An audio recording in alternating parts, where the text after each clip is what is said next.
Hello everyone, Eric Watson here, freelance writer, player of games, writer of recorder videos, and tabletop role-playing aficionado. Welcome to the Monday edition of my bi-weekly behind-the-scenes DM only live stream crafting Icewind Down, which I build, write, and prepare for our next session of Rime of the Frostmaiden. If you are playing characters of Robin, Frey, Celeste, Edmund, or Thimbleweed, get thine ass out of here. You are not welcome, but for the rest of you, come aboard. You enjoy the spoilers. We stream our D&D sessions live on YouTube every Friday. You can watch all of our D&D sessions and reviews here on YouTube. You can follow me on Twitter at Rogue Watson and join our official Discord server with invite link in the description below. If you would like to support the channel, please check out patreon.com/Rogue Watson. For our campaign, we use Roll20, and for streaming, I use Open Broadcaster software with Streamlabs. And just as a reminder, programming note, we are not doing Rime of the Frostmaiden this week. We are going to be doing a D&D session this week, though. It's going to be a holiday-themed one-shot DM'd by Heather. That'll be pretty fun. And then we are not going to be doing anything the week after that. We're basically just taking the week off. So heads up, you will not see any more Rime until 2023, actually, which is going to be Jan 6, which there's a lot of news right now about Jan 6. Anyway. Hello, everybody. Stan, Nate, Demnix. Is drunk off eggnog and Rex, but it's increasingly worse as we go. Man, I used to drink a lot of eggnog. I don't do it too much anymore. B, I used to even get, I think we had this conversation, didn't we? Wasn't it a Frostmaiden chat or a live stream or something where I used to get like eggnog liquor and drink that? And C, I love wrapping presents. I think because I was really into origami when I was a kid. And it just kind of reminds me of like the paper folding and kind of calms me and soothes me down. So I actually straight up love wrapping presents. That being said, it's really hard to wrap a lot of 2-year-olds presents because I've noticed a lot of the toys, they're not boxes. They're like 3D things. And so you gotta get real creative with the wrapping job. But I think at this point, pretty much everything has been done, thankfully, because we are in the final countdown. Also, what we can do is get a little bit ahead since we've got some crafting streams and no Rime sessions. So that allows me to get a little bit ahead of where the party is, which is always an invaluable resource for me. I think we've already kind of exhausted the entire vampire part of this dungeon. I'm going to zoom out a little bit because I had to prep for that, not knowing which direction the players would go. Ultimately, they did do what I thought they would do, which is go down and deal with the cannibalism, hunger motif get going on, and then ended up fighting Frey as the Wendigo, and then this big boss battle. That might even take most of the session when we come back, and then we'll have a whole vampire thing we'll have to deal with after that. So honestly, we may be here for a couple sessions. And remember when we first started this dungeon, I wasn't even sure if they would come up here, right? So now that we've got that information, we can kind of build on that. It also means we probably need to prep for the right hand side of the map, which is something I really haven't looked at. In case they don't go down this borehole in H22. So again, if they handle the vampires, that's all taken care of. I've pretty much written that in. I went ahead and blocked off the route to H20, H21, as well as the one to H18. So I'm kind of closing a lot of the things that are more empty or just not interesting to me. And I actually moved his like ice coffin just up here in the natural layer of H19. Just kind of cuts down a lot of the moving around on the map and things because this dungeon's plenty big. So that means H22, we've got another borehole that just leads to the middle area, which is more Remorazes. If the theory remains the same, which is the players are thinking that this maybe leads to Ethrin or something, then they want to avoid it. They certainly can. Although Frey also wants to go down there, so maybe she'll go down there, and that'll end up everybody going down there, and then we'll end up skipping the right side. I don't know. That could be crazy, but actually, even if they do, I guess we could look at what the Remoraz battle gives us also. No, let's stick to the right side, because I really haven't prepped the right side very much at all.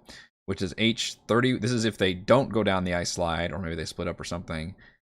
This is H31, 32, 33, 34, 35, and then it finally goes back down to 36, which is actually where the other borehole is. It's basically set up like a 4-pointed intersection with the Remoraz nest going in 4 different directions. And you can actually avoid that entire intersection just by circling around the dungeon. So I think it's a kind of a neat design. All right, so looking at that, the craziest one is probably this first one, which is H31. And this is where I partially got the idea of perhaps the Ethrin itself is under assault by the Far Realm. Maybe something has, the Mythalar has kind of restarted, but it's damaged and cracked. And instead of repowering the city, it's tearing open a portal into the far realm, and that's leading a bunch of nasty monsters into the area. In addition to probably having the the expanded towers of magic to have to go through all that, and then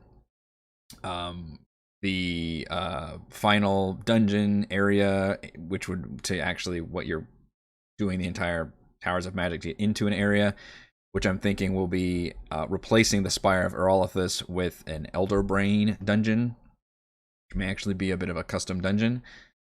So this is kind of just an ongoing effect that the players will have to deal with in the streets of Ythryn, is maybe some far realm crazy shit happening.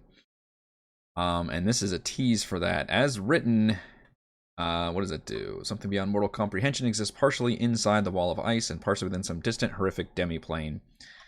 This otherworldly entity peers into the cavern. Visitors risk losing their sanity to its influence. Any creature that comes within 20 feet of the wall of ice, which is this. You know what I could do is perhaps block this ice off with dynamic lighting, because like why would the players go near this? And if they get close enough, I can reveal it. That might actually be kind of cool. And then you can do the description, so like it's not even visible yet until you get close enough. 20 feet of the wall. Targeted by a dominate monster spell. Dominate person, but slightly better. 16 of wisdom, say, which is a DC 15. Entity can concentrate on up to 10 such spells at once. I assume it can just affect everybody as they come near.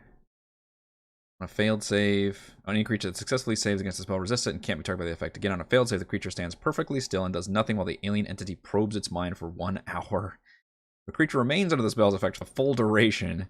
It must make a DC 15 intelligence save, taking 8d10 psychic damage on a failed save for half as much on a successful one. Whenever the save succeeds or fails, a creature subjected to the hour-long probe also gains a randomly determined form of long-term madness. Well, that's easy. I can just use my Cave Madness instead. How would they...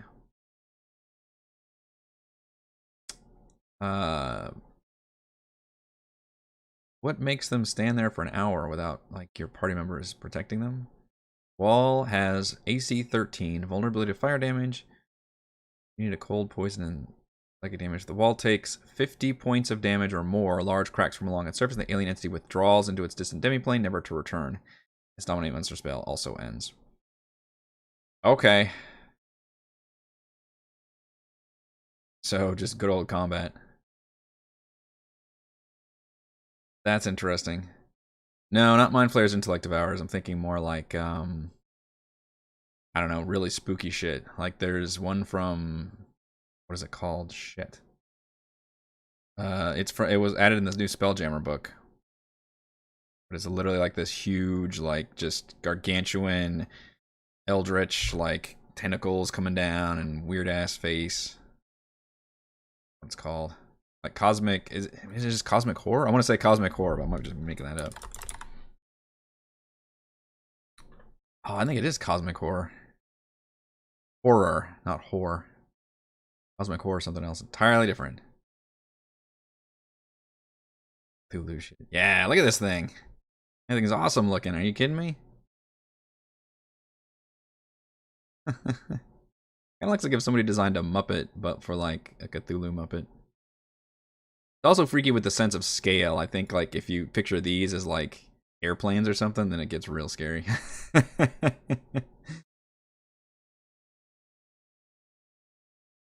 I was thinking about having like this kind of tentacles, like just all over the like gargantuan aberration. CR 18, 280 hit points. Now we're talking. Tentacles with a reach of 30 feet. They deal force damage. They grapple. You can do psychic whispers. I think just having this thing pop in and out of Ythryn would be really cool. In fact, I think even using this as not even like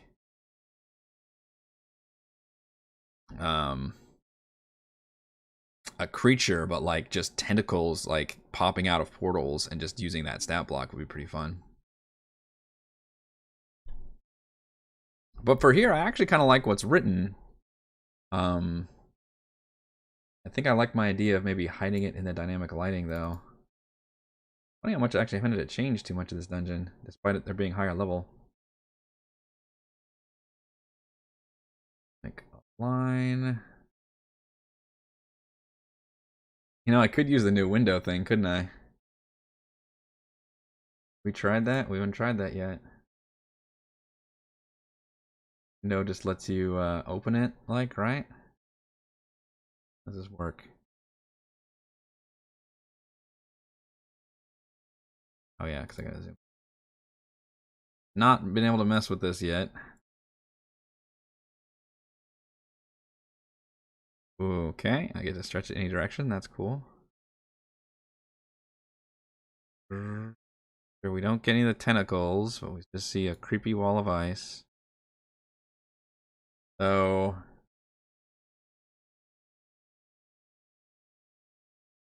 does it work? Let's just actually add another version of the character on here.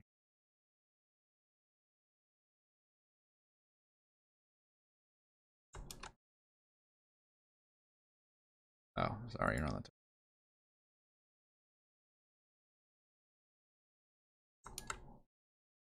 Okay, so right now, if we were to click on this.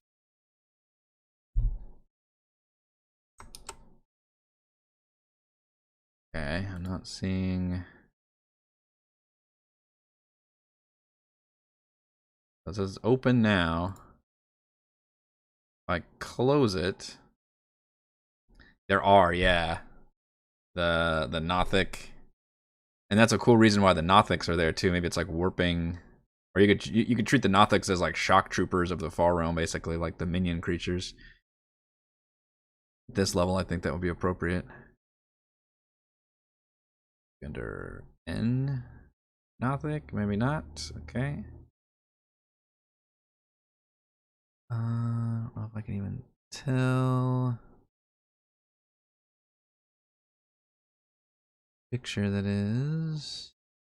It was a cool picture. It's probably just here in the handouts. Oh, that's that one.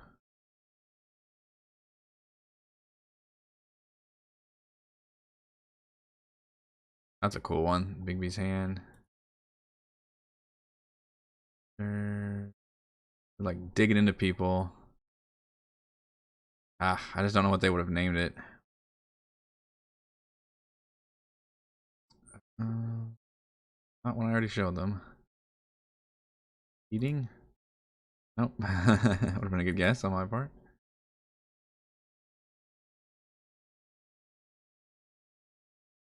I'm not gonna find it. Like, I think it's got two Nothics. One was like crouched over the other one. I don't know. Actually, I wonder if it's in. But I can get it faster by going into Etherin. Oh yeah, there it is, right there. The friggin' opening picture on Doom of Etherin. That's awesome. Tearing into people. Cool, like background picture of Etherin too. Probably one of the best art pictures we have besides the map here. A lot of these are interior shots now that I look at them. Yeah. Stuff. I might actually keep that the way it's written then, assuming I can figure this window thing out. Supposed to show up? Alright, what if we lock it? Alright, am I not doing the window thing right? I didn't actually watch the tutorial for it. It's right. Is it supposed to block line of sight, right? Wasn't that the whole idea? Or do I need to use a door instead?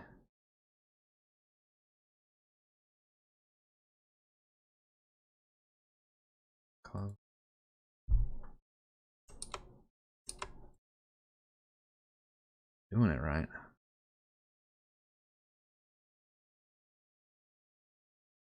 Try a door.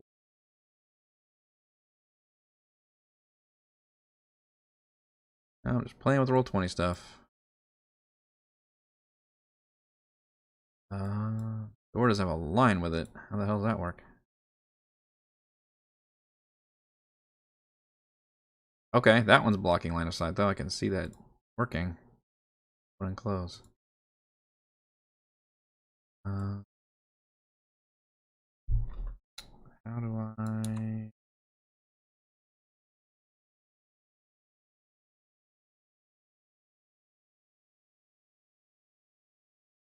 Let's see if I make multiples together. That doesn't seem to do anything. What if you need a different size door? I don't know how to get the line to appear. Huh. Dynamic lighting is working, unlike this one, which is not. Well, I'll have to figure that off stream then when I can mumble to myself some more. Yeah.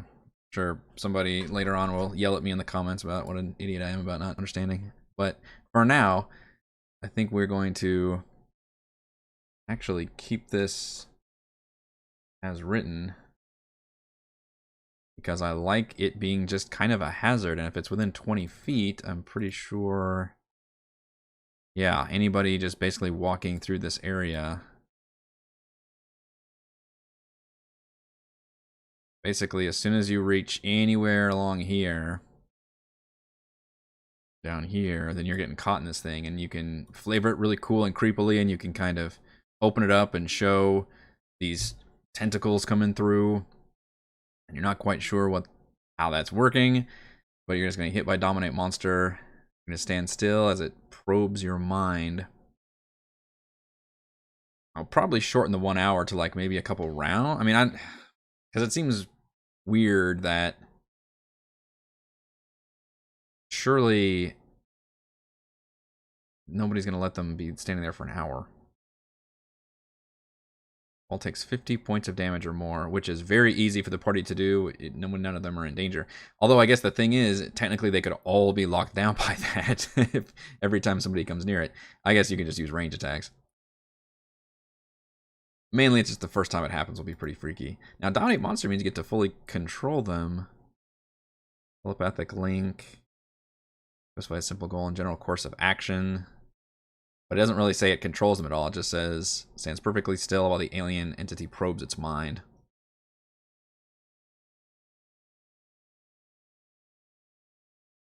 I'm thinking maybe if for some reason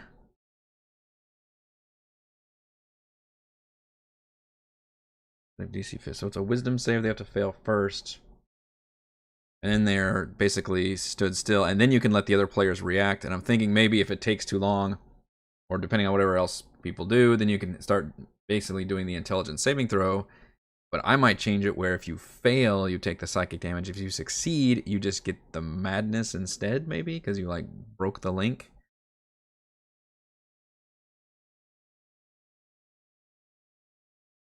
It's an interesting idea that I think I'm gonna kind of keep as written. Just obscuring this initially so they don't see this whole thing until it happens, and then when it happens, then I'll reveal the fact there's like tentacles in the ice, which is pretty creepy and cool. Which is nice to break it up, so it's not a traditional combat fight, but it is a dangerous hazard, basically. Feed on them during the probe. It doesn't. It just says after an hour of this mind probe, then they have to make a DC 50 intelligence save. Oh, and it says whether the save succeeds or fails, a creature subjected to the probe also gains a randomly determined form of long-term madness. But that's also for an hour. I'm probably going to shorten that because there's no way anybody's going to be in there for a friggin' hour. I'll shorten it for dramatic funsies. Alright, so assuming they get through that, or maybe they say nope and get away from it, we still have some rooms down here to talk about. H32 is a mirrored cavern. Every surface of this 20-foot high cave is polished to a mirror finish such that you are faced with countless distorted reflections of yourself. And then you can also put Tekalele there. Creature does not cast a reflection. That is pretty cool. Range attack rolls made in this cave at a disadvantage because of the destroying reflections. The no vampire uses its frightful cackle first, then targets enemies with its sickening gaze. Wow, this is the closest thing we get to like its full combat encounter, isn't it?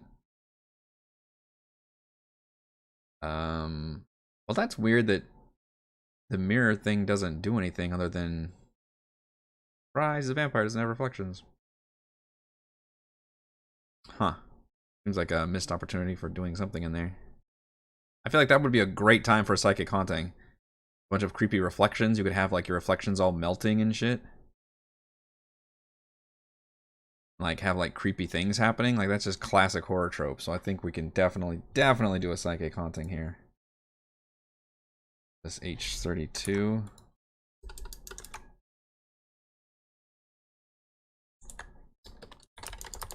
I'm making a note. Psychic haunting in the mirrors. That's pretty easy.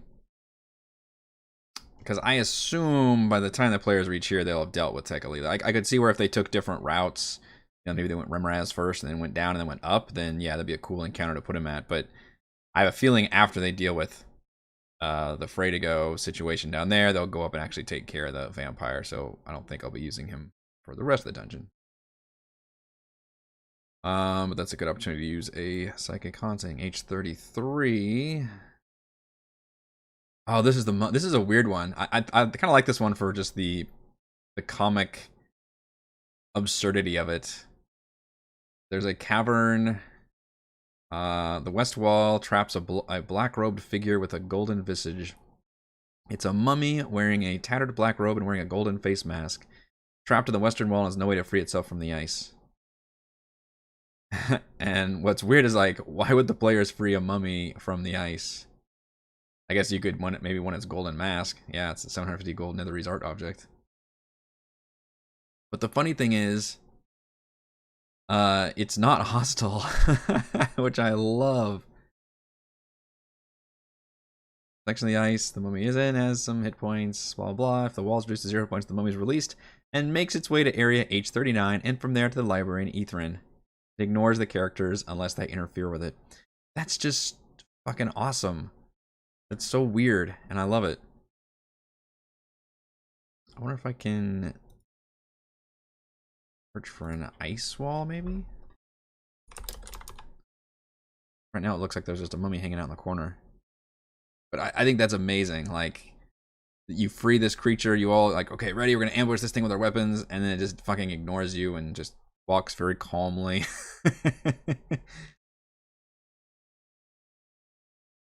I wonder if I should even use a different token than the obvious mummy looking token. Because that would also throw them off. Perfect. Save versus cave ice.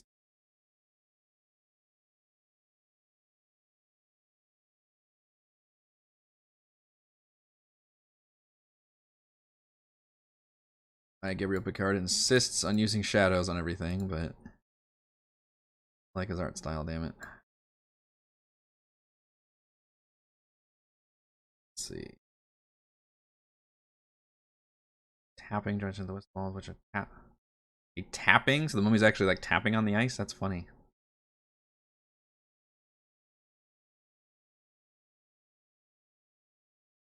It doesn't say where exactly, but I'm here.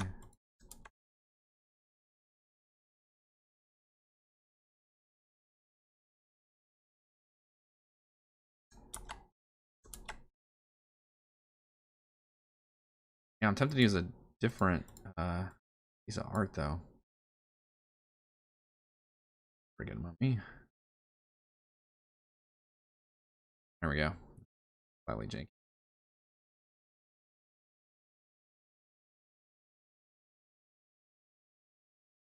There we go.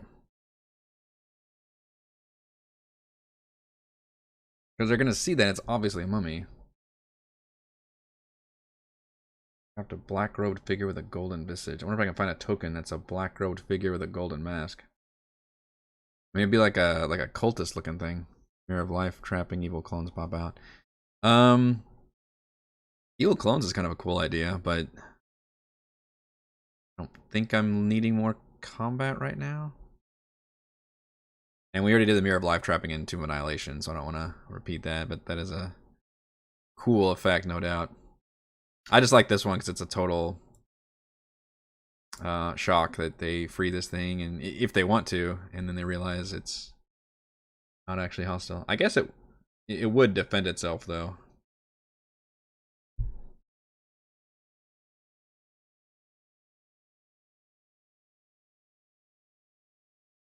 It does have its Rotting Fist and Dreadful Glare. Although it's CR3 mummies, still not going to be that scary. Although I believe Manix did get punched pretty nastily by a mummy.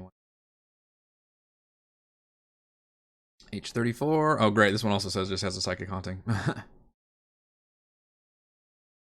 Stone fragments, pieces of ether that settle in the ice. Character examines the stone, makes a successful intelligence check to discern its true nature. Confirm the stone is neither naturally formed nor human, but rather shaped by magic. So I could just put pieces of raw Shardolin in here then. Sure, Edmund will be happy to receive that.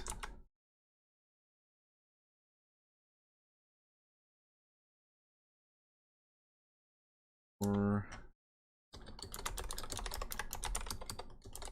put raw Shardolin in here. That's pretty easy. And then H35, a mysterious cube on the floor in the middle of this 15-foot high cave is an 8-foot cube of smooth grayish green stone that is free of frost. What's funny is we just normally that would be cause of alarm, but there's been like random Shardolin shit everywhere, including a slab where the players were able to activate the like tourist attraction and turn on the little eye, and Edmund was able to scout around. So this is a great opportunity to kind of trick the players because the stone cube is actually a mimic. So when they go up and examine it, anything that touches the mimic automatically adheres to it. Around pseudopods and attacks when it's touched, harmed, or otherwise disturbed, which I think it's a little bit better than a standard mimic. It has a spitting mimic. CR5, 85 hit points. Got 3 attacks, and it can spit acid at range. That's awesome. By itself, it's still going to get its ass kicked, but these are kind of creatures that would be by themselves, so I can't really put too many other creatures here, I don't think, but I like it. I'm actually so far we're kind of keeping everything pretty close to as written, I guess. Roll hit points for this fun guy. 79. I rolled a little low. But that's pretty cool. What we should do is try to put a stone slab in here that looks similar to the other one.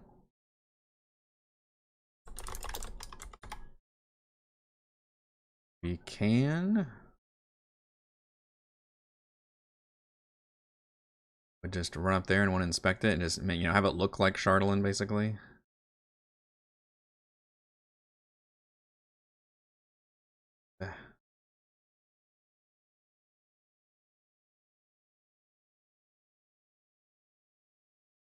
Looks like that's close.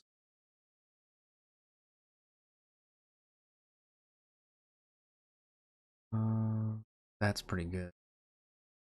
I think I used that for the table in from Scala stuff. It says cube, but whatever. Well, I want to make it a slab specifically so it looks similar to the one that they already interacted with.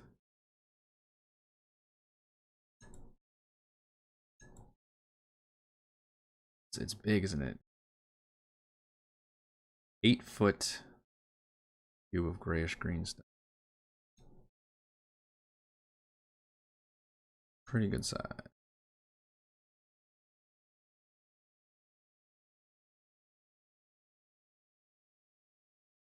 There. Alright, cool. And that's just a surprise mimic. Hey. Well, that was pretty easy. H36, which is important because it's the one room they cannot miss in this entire dungeon because it literally leads to the exit. And is also one of the few times they have a chance to just talk to something. A grove of frost-colored trees fills this 50-foot high cavern. Some magic or miracle, the trees are alive, canopies thick with frosty leaves. Branches bearing purple pears that hang like ornaments. Wall broken in several places leads its way through the grove, which is surrounded by 6 exits. This grove of pear trees was enchanted by Netherese arcanists to endure high altitude and harsh weather. The magic has enabled the trees to thrive even in these icy caverns. Central to the grove's survival is a dryad named Icewind. Resides in the southernmost tree. If the dryad dies, the trees die 1d10s later. Centuries have made Icewind lonely, and the dryad hungers for conversation and companionship. The vampire's present, which he won't be. Let's see. Character Icewind tries to engage the characters in conversation, speaking Elvish or Sylvan. She hopes to keep them in the grove for as long as possible. If the characters try to leave, she tries to charm one of them into staying and keeping her company. It could be an interesting social encounter that turns into a combat encounter, possibly. It gets more and more like desperate to not have them leave her, depending on how they work that social encounter. You could have create some obvious plant minions for her to summon if she gets pissed off. Lurie's magic binds the dry to the grove and keeps the trees alive. The pears hanging from the trees are magically delicious, like Fruit Loops. What are they? They're actually in the magic item thing, I think, as well. Don't go.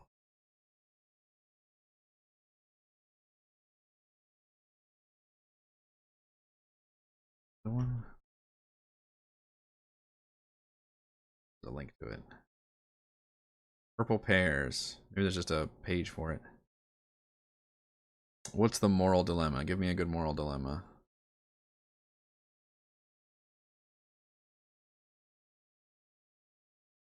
That like they have to destroy her trees to actually, like, the trees are blocking the path or something.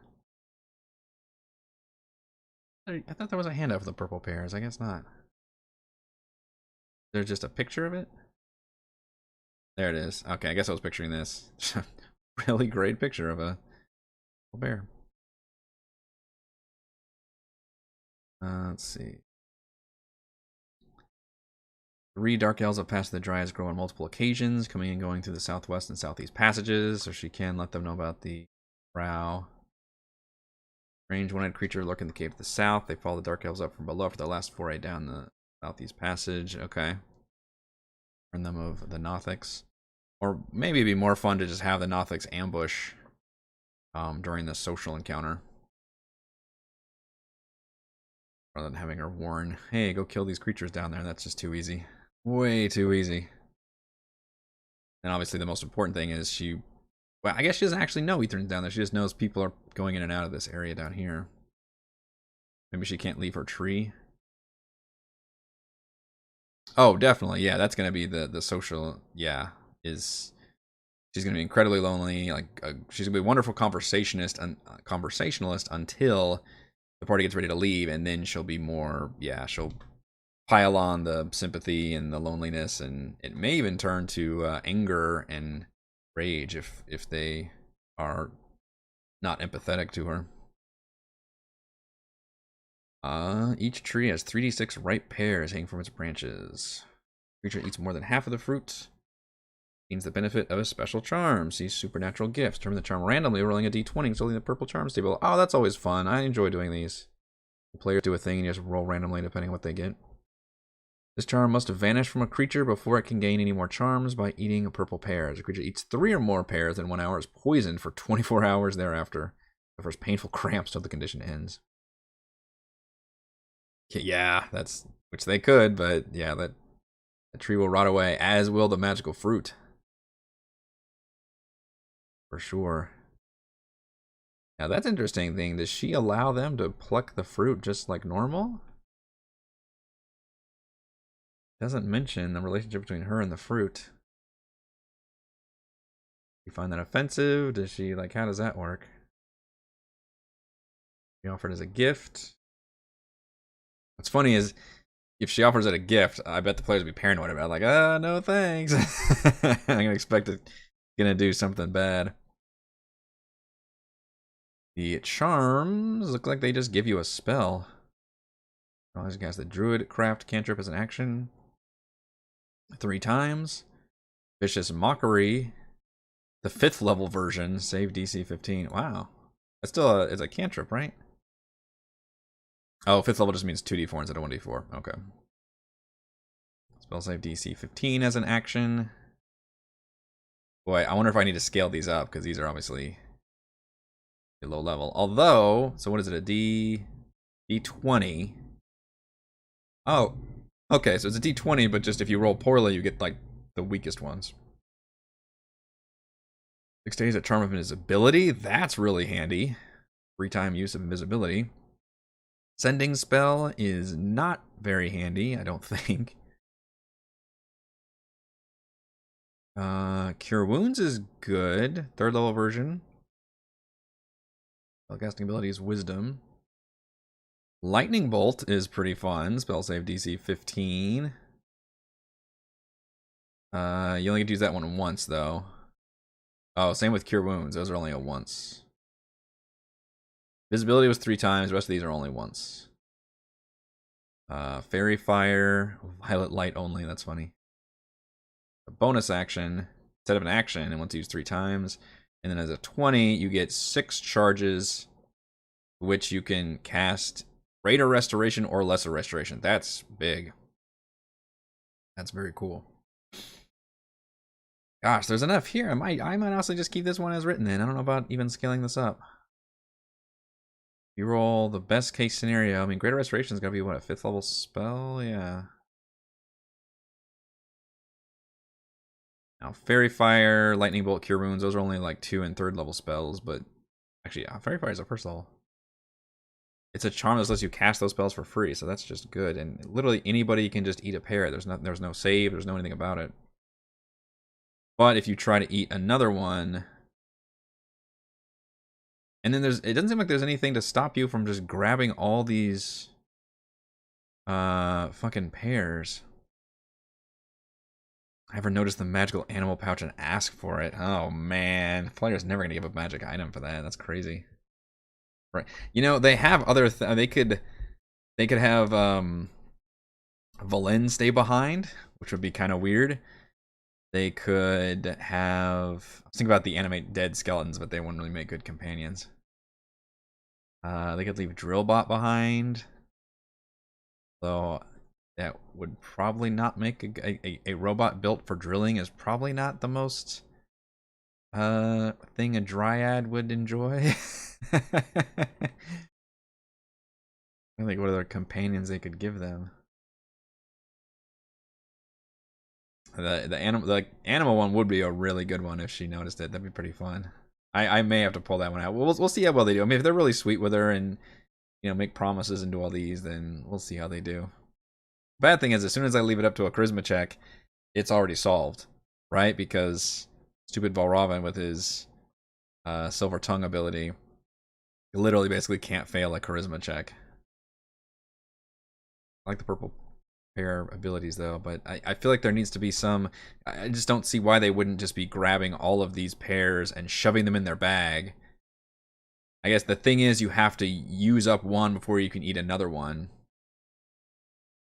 I would probably say if they try to eat 2, they become poisoned. And they'd be like, oh, okay, shoot.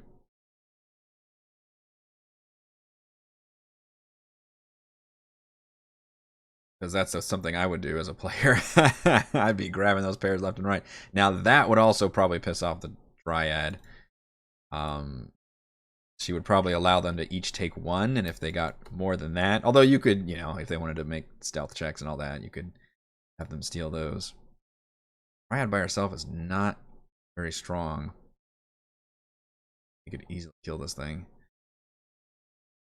But you could ever have some fun minions, or you could upgrade her to a stronger version of a Dryad.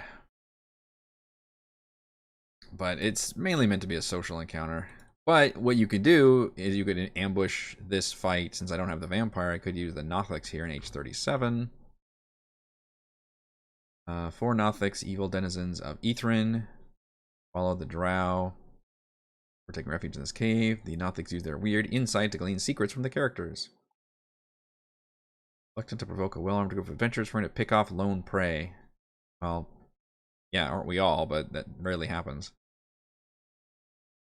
How intelligent are... Am I going to have to change Nothics around? Because I was really trying to picture them as, like, just Far Realm, feral shock troopers. Oh, they're quite intelligent, actually. And I know I used the Nothic back in Phandelver. Maybe even since then, I don't remember. As a pretty compelling, creepy creature, but obviously with the with the player level now, these are basically like a minion level of creatures. The claws, and then you could just treat Rotting Gaze as like their one ranged attack. One fact or secret about the target. It sucks that that's an action though.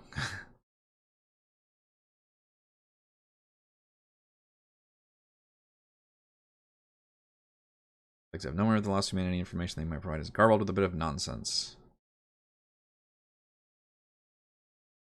Wait, you could have a conversation with them? Oh yeah. I didn't. Okay. As offering food and drink to the Nothics loosens their tongues. Who the fuck is gonna even see this creature and think that? Speak and understand only Laros. They can also write in the Draconic script. Okay, well I didn't expect that to be a social scene either. We just had a social scene with the Dryad. That feels weird to put those back to back. And then if they go left, they'll get another social scene with the Drow. I'd rather give the Drow more information and use the Nothics as just a battle, I think.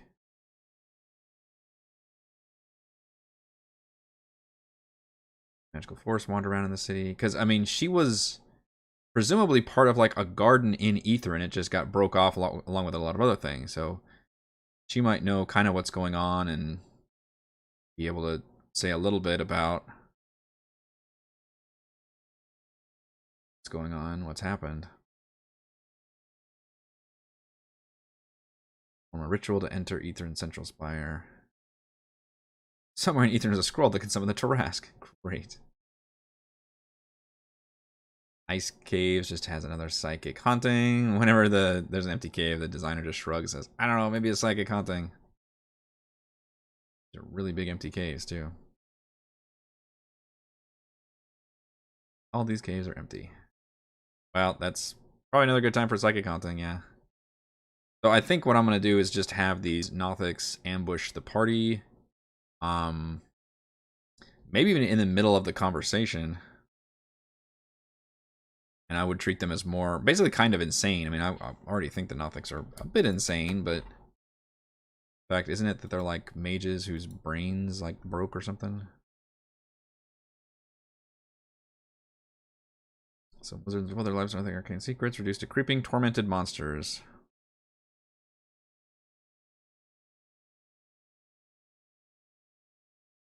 Wow. But yeah, I think a CR2 is appropriate for a shock troop. Or just a minion. Claw attacks. Have Rotting Gaze because range attack. Kind of fairly attacking the party. During this, and then they can just come charging out of this otherwise empty cave.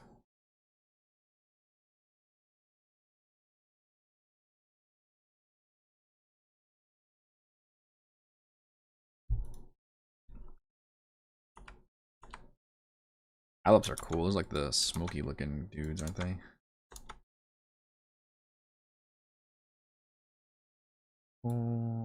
Points. Is roaring out of here and ambush them. Is there anything else going on in this cave? Oh, cave.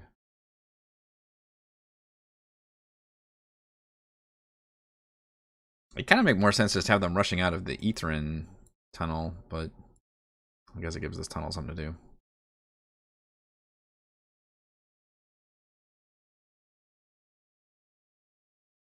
"39. The tunnel of ice cuts through the glacier for almost a mile before ending at the great ice cavern that contains Ethrin." Do they know that? Like, do they ever gain that definitive information that Ethrin is this way? Besides somehow talking to these Nothics and getting the information from them? I guess the Drow would give them the information. Let me look up Alep.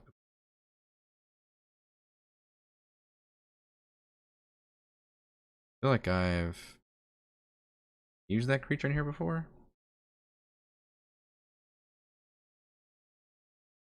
Is it? It's undead, isn't it?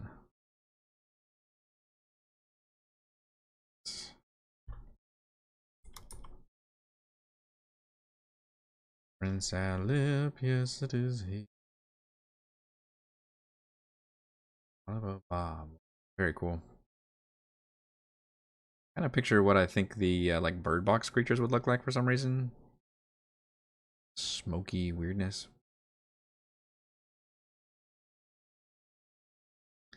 Lying inside the torments what remains of its mind.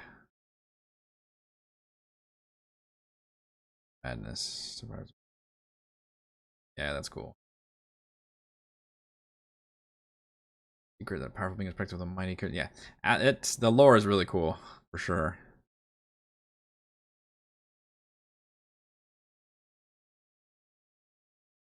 CR5 and yet has less hit points than the Nothic.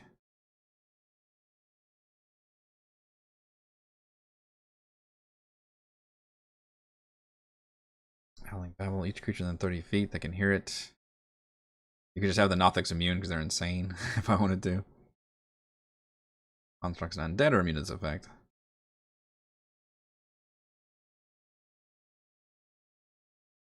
Madness actually does psychic damage. Use reaction make a melee attack against one creature that Alice choice. You can see. Very cool. It would probably make the fight a little more interesting. In fact, I'm tempted to just add the Alip in there with the 4 Nothics. Because we do need to upscale shit.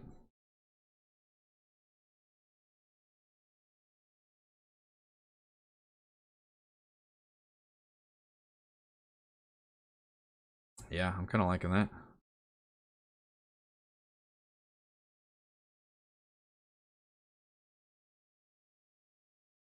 Ethrun will be definitely have some undead in there, have the living spells, and then have some creepy Cthulhu shit.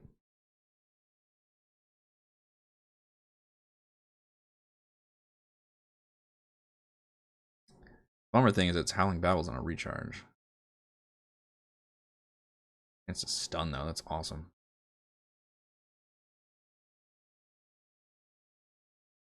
Oh, that's unacceptable. Way bad on hit points. Let's back that up. Any boss in this fight? I don't think so. There we go. That's better. Above average, technically.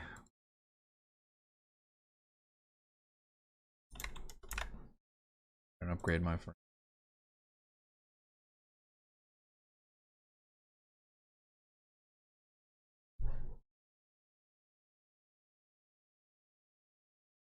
Yeah, I like the fact that it could like hear like a scream, and then these creatures burst out of the cave, and then maybe I give that as the ambush, but then the Alip just kind of stays back behind and actually just goes in during the first round. So it's slightly staggered or something. Could be interesting. Will they ever... Here's a good question. Do you think they'll ever actually go to that middle cave and fight those Remorazes? Because it's such a fucking marquee part of this whole dungeon, and now I'm wondering if they'll even do it. Frey definitely seems like she wants to do it.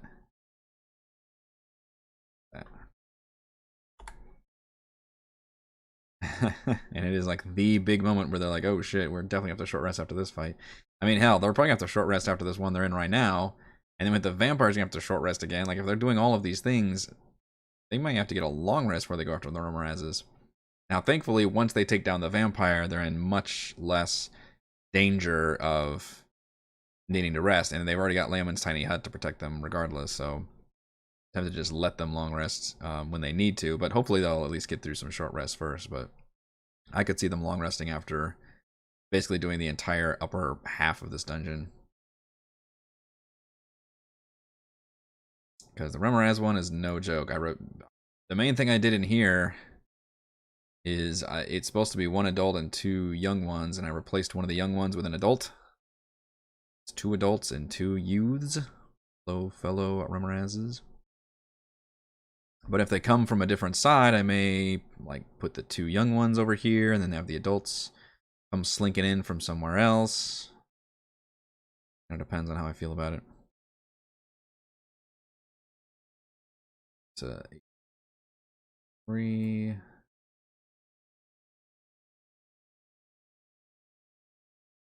It's not here. The snowballs in the shallow crater. 6 unhatched Remoraz eggs. Guess they're supposed to be here. 4 adult Remoraz. Doesn't do any damage, but I'm pretty sure I had it do damage when I was running the heated pool. I was having to do fire damage to them. How fast are these things? They come from this direction. Like, how fast can Mama and Dad get over there? Only 30 feet. They're actually not very fast. They have no range attack.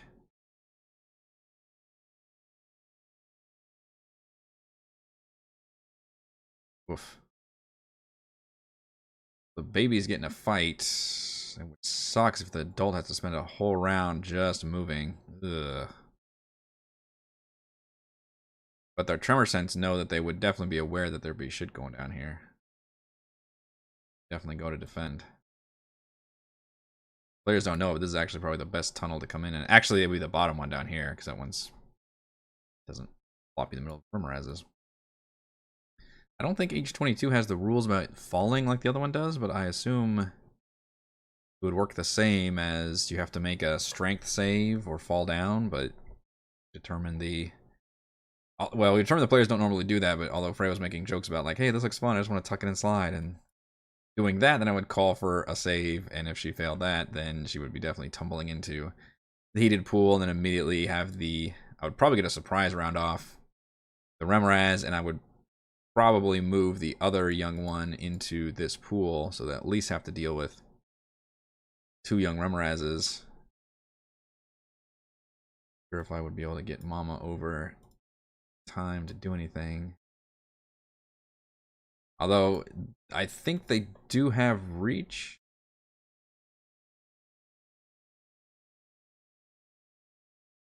10-foot reach. I'll have to remember that. The bite attack, so even if she only makes it to here, still attack anybody that's here. Too close.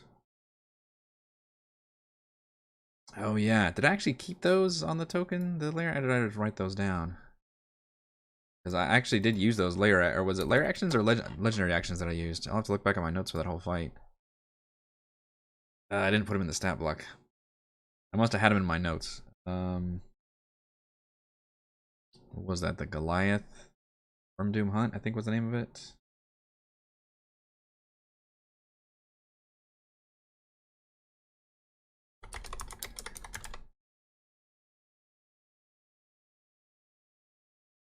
Not call it that. What did I call it? Maybe just Goliaths? Can't find my own notes. Platinum patrons have access to all my D&D notes. Wendale. No, it was the Goliath. Level 9. There it is. I did just call it Goliath. Okay.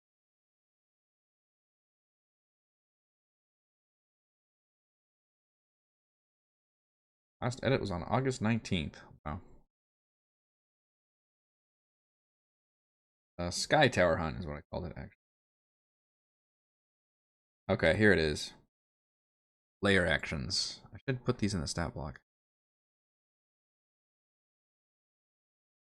I don't know why I didn't before. I had them in my notes. There's no spot for layer actions. What? Has that always been the case? And then never part of the stat block? Maybe that's why I didn't add them. Well, dip.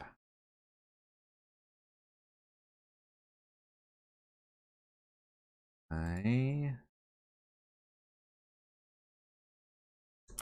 copy and paste them here. That shows.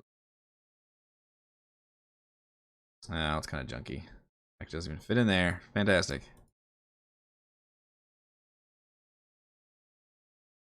Well, I guess I can just copy and paste it and put in my notes then.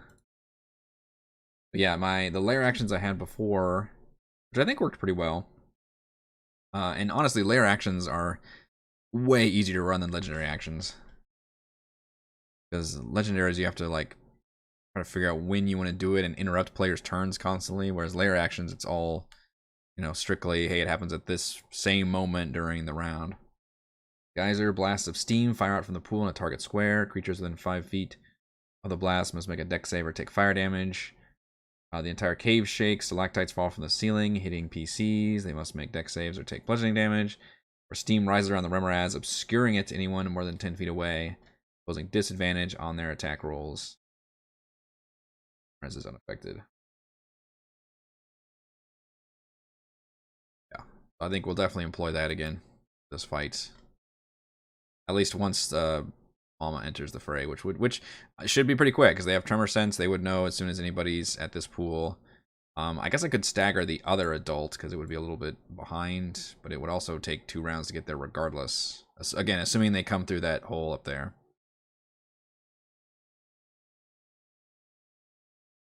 And to turn to dash, which, oof, that feels bad as a DM to just dash your 4 monster enemies up there knowing that they're just going to get torn apart and you don't get to use your action. Like, ugh, that feels bad. At least Remorazes do have the cool heated body thing where they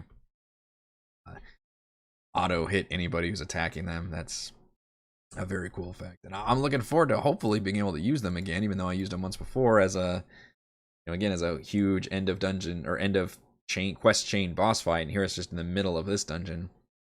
But it's technically entirely optional. There's no real treasure in here. Well, I guess the Remoraz eggs are valuable. And it's a quick means to get around, but if the players clear other paths, then they don't actually need to come in here, so that will be interesting. So we still don't quite know what path they're taking once they clear out that upper right section. And they could technically do both paths. One thing I know is we won't have to look up the drow stuff anytime soon. We've got plenty of sessions before we'll get close to there, and it's very possible they will skip all that, especially if they make it to the dryad first. And I think the dryad will hopefully be able to, she wouldn't maybe necessarily tell them like, oh, drow are to the west, but tell them like there are figures going back and forth, and she might be able to somehow tell that like she feels the pull of Ithrin like back down this tunnel or something. I feel like that's important information the players never quite learn. Is like, okay, where do we need to go though? This is what we're looking for. And I feel like once they find the dryad, that should be the important information, assuming they make nice with her and talk with her. She should point them to the fact that it's just a mile down that way. Maybe she doesn't know the length or anything, but somehow she like feels the connection or the magic pull or something coming from that direction. And then maybe occasionally she says she's seen monsters come out of there, chasing some drow or something, and in that case maybe the players be like, oh, drow, let's go check those guys out, and maybe they'll go to the left and I'll have more things to prep for. Who knows? We may do this whole dungeon, may only still do a fraction of it, but I'm at least glad honestly that they did go not into the Remoraz nest in the beginning, because we got to see this whole upper right portion, which I think is probably been the most effective portion of this dungeon for the whole creepy horror and combat vibes. All right, I think that will do it for this Monday edition of Crafting Icewind Dale. If you enjoy the content, please check out patreon.com/RogueWatson. Shoutouts to Platinum patrons: Joe, Will, Thomas, Stan, William, Brandon, Genocider, David, Eclectic, Roleplay, Christopher, Brian, William, David, Corey, Koa, 1337, Kyle, Matthew, Big Nut, Greenleaf, John, Infernus, Chris, and gold patrons: RPG, Papercrafts, Pretty Boy, and Yuma, Marcus, Dead Lizard, Lion, Sam, Lumpy Spuds, Jerome, Nathan, Fazika, Tortoise, Scott, Stephanie, Refus, and Carolyn. You all very much for your support. I actually missed Scott as a new platinum patron. Sorry, Scott. Put you on the thing you recently. And just a heads up, I am not probably going to be streaming on Thursday because that's kind of when the holiday break is happening here. And then Thursday night is the patron game, which you won't see me for that, or some of you will if your patron's playing in that game. That will go up publicly next week. Friday we are doing a stream, but it's not going to be Rime, so I will be there for that. And then the week after that I'm basically taking off, so that's the holiday schedule, going into it right now, and I'll put something on the YouTube post to and the Discord. Remind everybody of that. But otherwise, you won't see me streaming much from here on out. Hope everybody has a wonderful, happy holidays, safe, fun travels if you're traveling, and all that good stuff.